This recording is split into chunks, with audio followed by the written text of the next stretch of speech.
Welcome back to Blaze Radio for episode 16 of Onward to Victory. My name is Colgin Hirschel. Alongside me is Rhiannon Boesl and Taylor Gautney. And over the weekend, in the past week, we had lots of Arizona State sport teams competing and a couple of them winning some championships. But to start, we'll talk about the Arizona State baseball team who went up against the Minnesota Golden Gophers last weekend. Yeah, and in that first game, it was really back and forth game. Colgin and I were both there covering it for our respective things. Minnesota won 7-6, and Ben Jacobs got the nod. He played actually very well. 6 innings pitched, 5 runs, only 4 earned runs, and 4 strikeouts. Of course, that home run allowed was huge. Really gave Minnesota some momentum going back into the game. Matt King was really the player of the game, kind of an unseen hero so far for the Sun Devils. He had 3 hits, 1 RBI. And then the Minnesota starter for him, Selvig, he pitched even better. 5 innings pitched, 6 hits, 1 earned run. This game was really just about the bullpens. Arizona State really struggled once that bullpen hit. Sean Fitzpatrick, after the game, me and Colgin were both there again. He just was really disappointed with the way he pitched. He was disappointed with the outcome. And overall, the game one didn't really go for the Sun Devils. A common theme over this last weekend and kind of for the entire season is blowing late leads. I mean, you saw it again in the second game. There was ASU had a 4-0 lead going into the top of the 6th, and they gave up 5 unanswered, including a grand slam. So it just the inability for the Arizona State Sun Devils to keep a lead going later than the 6th. They have not been able to do that. They almost did it again in Game 3. They were up 8-2 in the top of the 7th, and they gave up 5 runs. They won that game 8-7. But yet again, you almost saw them give up 3 straight leads in 3 straight games against the same team. Yeah, it's really crazy just to see. Baseball, so much could happen so quick. A game could just turn around, and it's really unfortunate to see how ASU just kind of has struggled to really close out in those games. But they did hold on to that last game, which I think kind of helps them with their confidence. With going against Minnesota, taking those 2 losses at home, that's pretty tough, but at least they got to take that last win for sure. Yeah, and also in those first 2 games, especially in the first one, they were up, then they were down, and then they had a chance in the bottom of the 10th, bases loaded, no outs, and they couldn't get a single hit. A hit would have scored 2 with the speed that were on the bases, but you look at Game 2, Jack Martinez, 1 earned run, bullpen, 5 earned runs. You look at Game 3, Alba, 0 earned runs, 7 earned runs by the bullpen. So you're really seeing the bullpen is really struggling for the Sun Devils. The starters are coming out doing their job. The hitting's doing their job. And they're putting up 4, 6, 7 runs a game. That's really all you can ask for from the bats, but that bullpen really needs to step up. Yeah, and then that last game, the starting pitchers have been on different wavelengths, I think, in my opinion. Ben Jacobs has not given up a whole lot of hits, but he's given up 5 home runs. I think he's at over a 30%, 33% home run to hit ratio, which is not what you're looking for out of supposedly your best starter. But then on your Sunday starter in Jaden Alba, he was lights out for the 3 innings that he played. He unfortunately got hurt. I haven't seen an update on what his injury was, but it kind of seemed like after he got hurt, the team started to start to wither away a little bit, and might be that bullpen pitching, but they just need to figure out a way that they can keep leads late. Yeah, this is the first series loss. They split with UCLA. They won Oral Roberts. This is the first series loss, and Minnesota's not bad, but it's definitely not an opponent that you want to lose to, especially coming up. You have spring break. They're in action, UNLV, Gonzaga, and then kind of like an exhibition game at Arizona, and then Big 12 play starts. And like we were saying, earlier in the year, the Big 12, one of the best baseball conferences, it always has been. So this Sun Devil team really needs to figure it out and really step up. Yeah, and you just said they're playing UNLV coming up, and they're 8-4 right now, and they have some ranked wins, and it's just like you said, they really need to be able to have that grit and that aggression of closing out games, stepping up, and being working well together as a team to take those wins going into this conference. Yeah, and the team's gotten off to somewhat of a slow start. Currently in the Big 12, they are ranked, I believe that's 7th, might be 8th. They are ranked 8th in the Big 12 at the 8-4 record. This team could very well be 10-2, almost 11-1. I mean, I feel like that this last Minnesota series they could have swept. I would say the only game that I believe that they really didn't deserve to win was that first one against UCLA. But apart from that, the Oral Roberts loss, like, they should have won that one. Yeah, and really in college baseball, anyone can beat anyone. You look at the number one currently ranked team, probably going to change, Texas A&M, lost to Cal Poly and Texas State at home, two opponents that are brand new baseball programs, went into, College Station and beat the number one team, lost to Arizona, Oklahoma State. So really in college baseball, more than any college sport, in my opinion, anyone can beat anyone. And Coach Bloomquist said that. He said, when a team's on, they're on. You can lose to anyone. You can't overlook a singular game. And I think UNLV will be a perfect test for the baseball team tomorrow. Yeah, and just going into that Gonzaga series, like after that, they're going to be going on the road for a series against Arizona, which obviously U of A is one of the best baseball programs, not only in the Big 12 but in the country. And they're going to definitely need to be on their A game, no pun intended, for that one. But it'll be a good test over these next 4 games. If you're Willie Bloomquist, you want to see your team sweep. I mean, these next, you want to see them go 4-0, win against UNLV, win against Gonzaga, before they head to Tucson. And it's like they have it in them. Like, you could watch them. I mean, if they could hold on to a lead. Yeah, exactly. It's like, I think just being able to, if they get these next few wins, if they can take like a sweep, I think that would really just be like the refresher of them realizing like we literally have the tools, so let's just execute. Like how we've mentioned in weeks before, they have really great athletes on this team, and they did a great job developing this team. So I think it's going to be a great year. I do think it's kind of might be a little bit experimental, especially on the pitching side for a little bit. But, yeah, I think these next few series, like you said, are going to be really important. Yeah, I was in the photo well for Game 1 against Minnesota, covering that. And they had the 3 men on, no outs, bases loaded in the, I think it was the bottom of the 10th. Bottom of the 10th. Yeah. To win the game, you need a run, you need a hit, you need a sac fly, you need anything. Like any other outcome besides a ground ball or a strikeout, which I think they had a ground ball that like didn't get far enough and the guy wasn't able to score. Anything besides that, you tie that game or win the game, and who knows how the series goes. You probably sweep. I mean, in my opinion.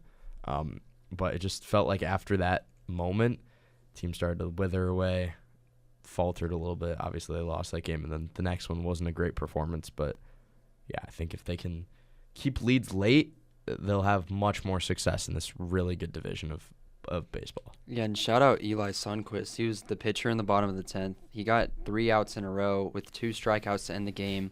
On the top of the order for the Sun Devils with Vu Contreras, is that how you say it? Contreras.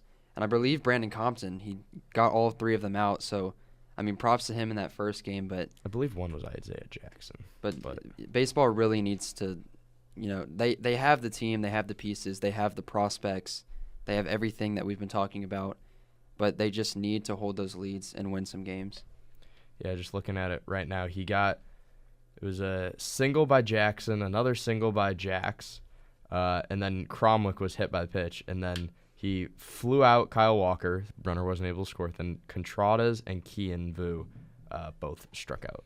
So just unfortunate for the Sun Devils, but we'll move to another sport that's on the verge of being good, women's beach volleyball, but they're 5-5 currently after the outrigger Duke Kanamoko Classic. Yep, in Hawaii. This was quite the tournament for them. We mentioned before, opening up, literally every team they played was ranked. They opened up, their first game was against number 12, Hawaii. They did sweep them, which was their first ranked sweep in program history. And this is their 3rd year winning their opener. Although the following games, unfortunately, they did fall short. But to be fair, it was UCLA, USC, TCU, LMU, and Stanford. Like, they fought hard. It wasn't, it was just a tough weekend to start off. But yeah, this team has so much potential. I think starting off with that was just a little tough, but definitely great high hopes for this season for sure. This past weekend they played Boise State, Sensen, Oregon, and GCU. Beating GCU was their GCU's first loss, and our coach actually came from GCU, so it was kind of like really interesting to see how they battled that one out. Um, but yeah, like we said, high hopes for this ASU team. They just have such great like fire within them, and they support one another really well, and they are very strategic as well. And yeah, it's just super exciting. Yeah, you know, coming into the season ranked number 11 in the coaches poll, you start off that tournament 1-6, and then you come back and you win 4 in a row. So, I mean, this beach volleyball team, you see the potential, you see what they have. Of course, they had to run the gauntlet. Like we said, 3-1, 2, 7, 5, 12, which is insane. But getting 2 ranked wins against Stetson, number 20, and Grand Canyon, number 18, and then opening up Friday with another tournament here in Tempe at the Sun Devil Classic. I think there's a lot of great opportunity for them to keep beating some great opponents and kind of keep building that momentum. Of course, coming up, you're going to start playing harder teams. Of course, that East meets West tournament, you're playing at Texas, Arizona, LSU, some great teams. So lots of potential. I mean, yeah, you're going to be playing better opponents, but you just beat 2 top 10, top 20 teams. I mean, Stetson and GCU. GCU, obviously a big rivalry between the two schools. We talked about it a little bit last week between the basketball teams and their competition down in Footprint. Well, you can call it Footprint. I don't really know what they're going to be calling it. Was it like PHX Center or something? Who knows what's going on over there, but Yeah, and especially since, like I mentioned, our new coach, this is her second year with ASU. She led GCU to the NCAA tournament for before she came here. So it's pretty interesting to see how within the Valley schools how they battled together, and you know within the tournaments, like it's not just GCU and ASU playing together. You know, they're going against Boise State, Stetson, Oregon. Like it's just cool to see the variety and like how they compete. And it's gonna be cool to see how they continue to compete throughout the season as well. so as we'll look upon their season fondly, we'll go to break here on Blaze Radio. I spy with my little eye a Big 12 championship for Arizona State swim and dive. Welcome back to Onward to Victory on Blaze Radio. We're just going to hop right into it and highlight a couple of the swim and dive athletes over the weekend for the men's and women's team who both won the Big 12 championship for Arizona State. Yeah, we were talking about it last week. The men's and women's teams were both really heavy favorites, you know, to win the whole thing, and they did. Men's, the teams combined for 29 Big 12 titles and set 13 records over the entire tournament. A lot of big players won big, including sophomore diver Kaden Hayes. She won her first conference title as a sophomore with a platform diving score of 251.60, and she became the first Sun Devil since 2018 to win a conference championship in that event. And then graduate Caroline Bentz. She started the championship night with a victory in the 200 back at 151.89, and then set a school record with that time. This was her third individual title in her Sun Devil career. She also won Women's Swimmer of the Meet at the event. Yeah, and junior Johnny Kulo and senior Patrick Salmon, they placed first in the 100 free and personal record time. Kulo, he won the men's swimmer of the meet, and ASU clean sweep with those awards.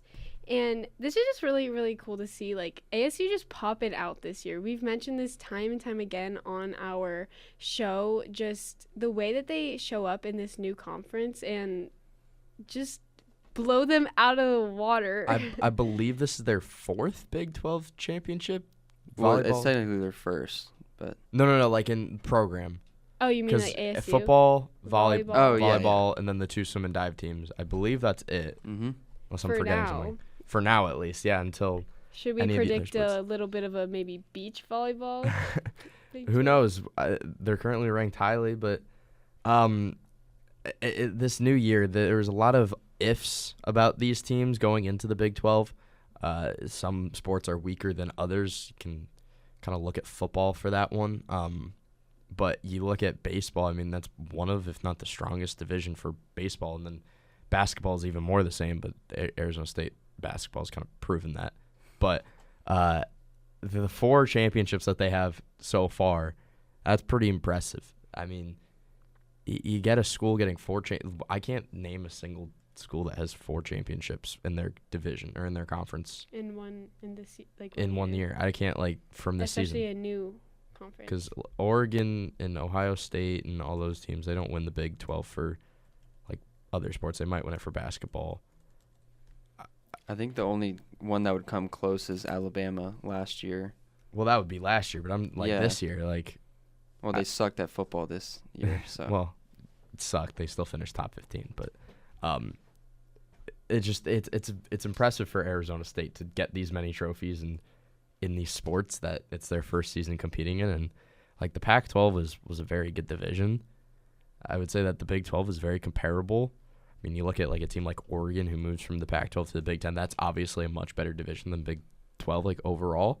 But I mean, they're playing well in all of these divisions or on these conferences for most, if not all, their sports. Yeah, and even Cal and Stanford, who are also in the Pac-12, don't even get me started about how they're in the ACC, Atlantic Coast Conference. But yeah, moving to a different conference, especially from the Big 12, it brings a lot of opportunity, and we've seen that so far, especially for the swim and dive team. And they dominated all year.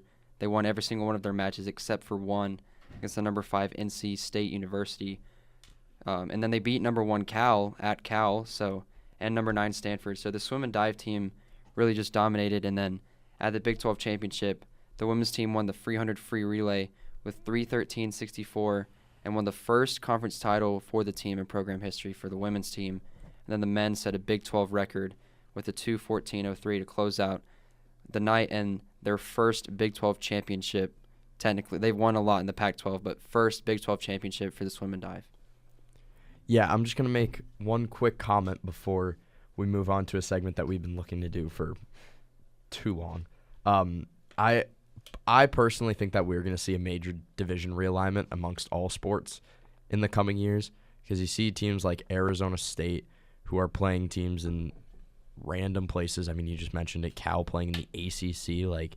What is that? They are as far Pacific as you can get, and they're in the Atlantic Conference. I mean, it makes no sense, in my opinion. I think we're going to see a major division realignment amongst a lot of sports, to include Notre Dame as well, because they've shown that, being independent benefits. It hurts them a little bit, but more so benefits them. But as that is wrapped up a little bit, I'm going to give you a little bit of a behind the scenes of Onward to Victory from the past, basically this entire year, I would say. So we obviously finish most of our shows with the alumni segment. An Arizona State alumni who has either succeeded very well at Arizona State or who did well in both Arizona State and the professionals.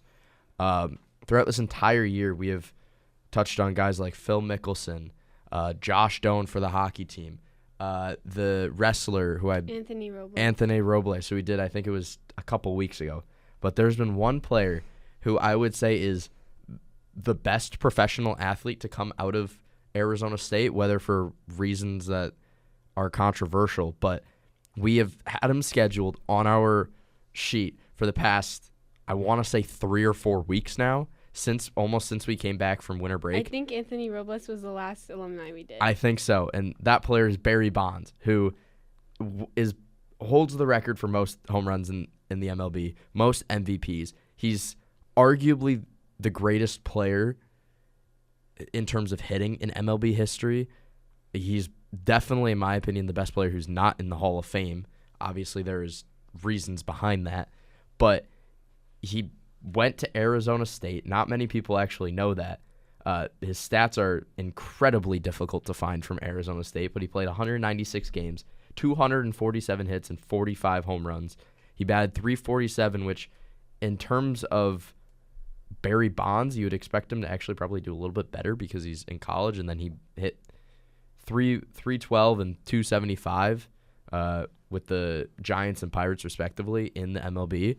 But I mean, we have had this man scheduled on our sheet for so long, and obviously, Taylor, I know you're a big baseball fan. Just what kind of impact did he have in the positives and also maybe in the negatives to the sport of baseball. Yeah, you know, Barry Bonds, there's one stat that really stands out to me from his 2004 season. Pitchers had 120 intentional walks.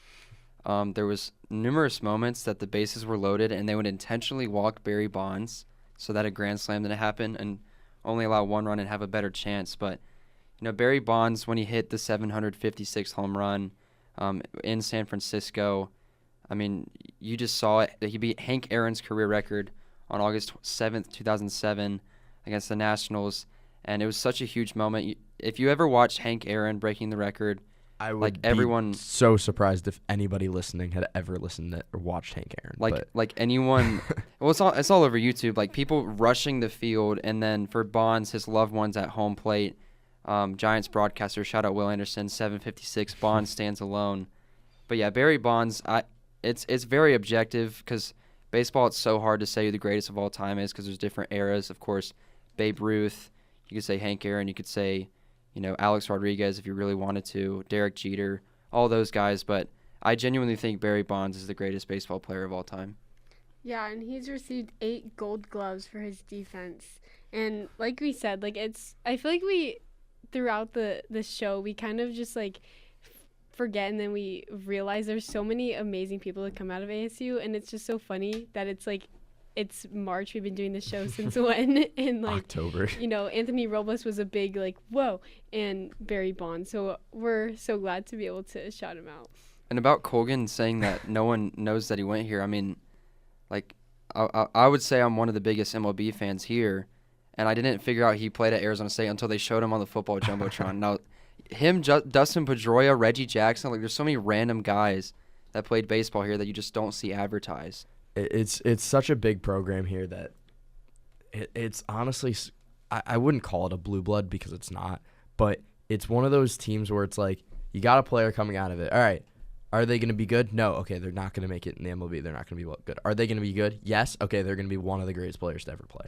It's very versatile at this program and just one of the most underrated programs at Arizona State and in the country, in my opinion. But for us on Onward to Victory, my name is Colgin Hirschel. I'm Rhiannon Boesl. And I'm Taylor Gautney. And we will see you next Monday at 5 p.m. for the next episode of Onward to Victory.